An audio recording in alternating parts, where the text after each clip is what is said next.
Ons gaan vandag voort met die twee paaie waarna ons alreeds Vrydag gekyk het. En jy sien dit in hierdie baie bekende skildery, die twee duidelike paaie, die een pad so duidelik en so groot en die ander een kan jy amper nie sien nie.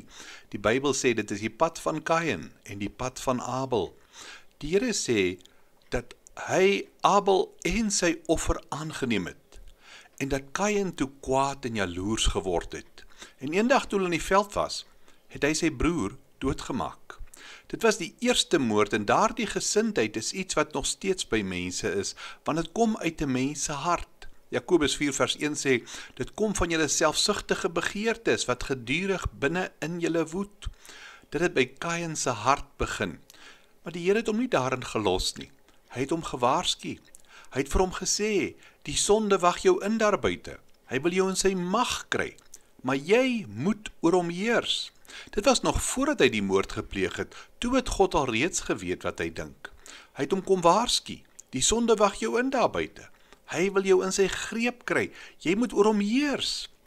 Kain, daardie sonde lê voor jou soos 'n roofdier, net soos wat die versoeking vandag voor jou lê, gereed om jou te bespring.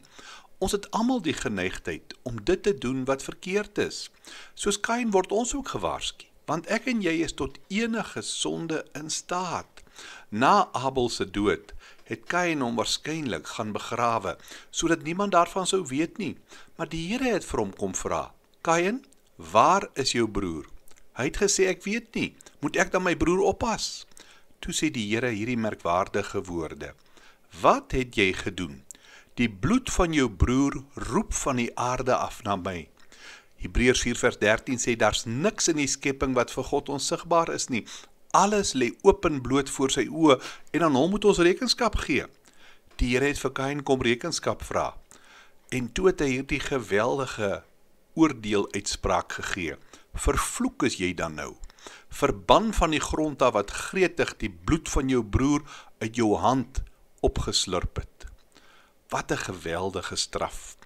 Kain het gesê, my straf is te swaar om te dra, maar vir die res van sy lewe moes hy daardie straf dra en in die ewigheid, as daar nie vergifnis was nie, sal dit nog steeds sy deel wees. Maar hy het nie dadelik gesterf nie. Die Bybel sê die Here het 'n merk op Kain gesit, sodat niemand wat hom raakloop hom sou doodmaak nie.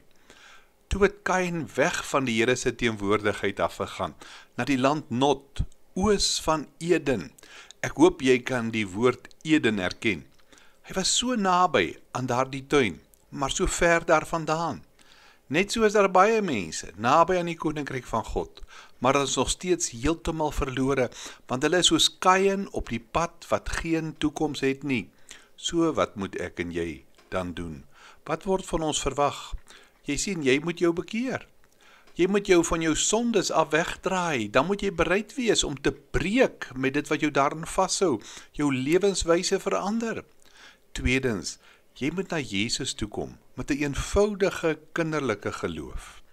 Dan moet jy sê, Here, help vir my. Ek is bereid om U te volg, te dien, ongeag die koste. Kom ons bid saam.